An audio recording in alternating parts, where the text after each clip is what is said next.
What's up, YouTube? So, since this has become a topic uh, that I think needs to be at least talked about or addressed, is how do you stop or prevent your internals of your engine from becoming sludgy? Well, here is my thoughts and experiences. If you have a dirty engine by design, right, it means that this engine is a characteristics of how the low tension piston rings are, right? The PCV system is not great or is great. You have intake gaskets or throttle body or something leaking materials into your engine, then obviously you can't really undo the engineering of that engine, especially if you don't know it. They don't test these engines for years and years and years before they put them into a car. They just build them, test them for a little bit. They run, they're good, they have oil pressure, blow by, so on and so forth. Good enough, stick it in the car, send it, and then they deal with all the issues.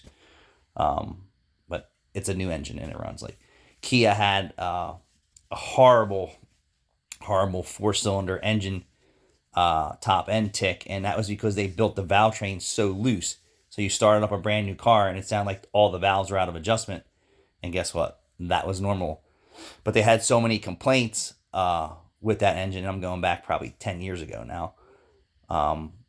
They don't. Now you start them up, you don't hear that. You hear the high pressure fuel injection system tick, which is not so audible, but it is now audible. So these engineers who are building this stuff, I don't think they think them through 100% to say, okay, we have this, it works, it meets the criteria, it meets EPA and federal guidelines for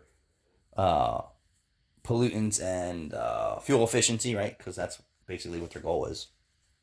And then they design these engines that are dirty, right? But then they put so much more into the emission systems, right, to reduce the emissions, and then they put so much into the catalytic converter system to clean up all that, if that makes sense. So they know the engines are dirty, the engines are built loose, the engines are sludgy, the engines have black oil. That's blow by, combustion, carbon on the valves, dirty throttle bodies, clogged PCV systems, all that stuff. And then the catalytic converter and the spark plugs in the combustion chambers are taking the abuse. Primarily the catalytic converters. We can't see a newer car any longer, in my experience, that can get 100,000 miles out of a catalytic converter for oil consumption reasons. I'm not educating the consumers on GDI services now, fuel injection services. So a bunch of things that are going on in the internal combustion engine. And then external is the sensors and the catalytic converter that are taking the beating. But how do you keep your engine clean?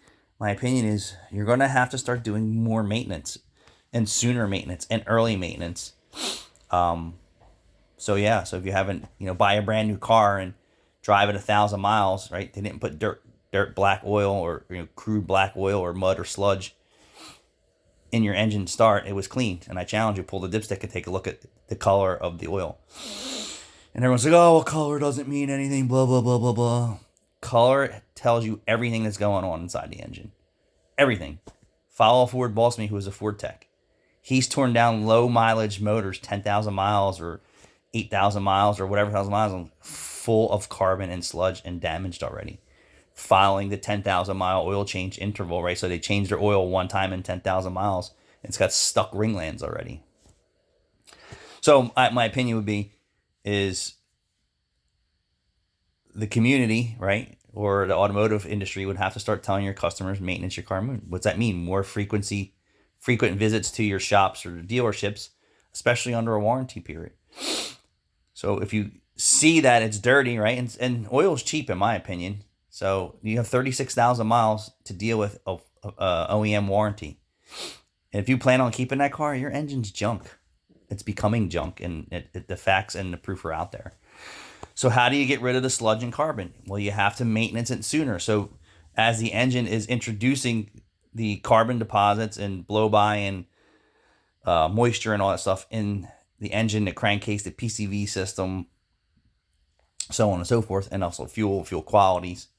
Now you need to remove those contaminants sooner than later, before they become sludge, mud, glue, carbon, sticky, crappy stuff. And then throttle body services, which everybody ignores. PCV systems, which everybody ignores, because I think it's lack of education. But somebody else, let me know what your thoughts are. Thanks for watching.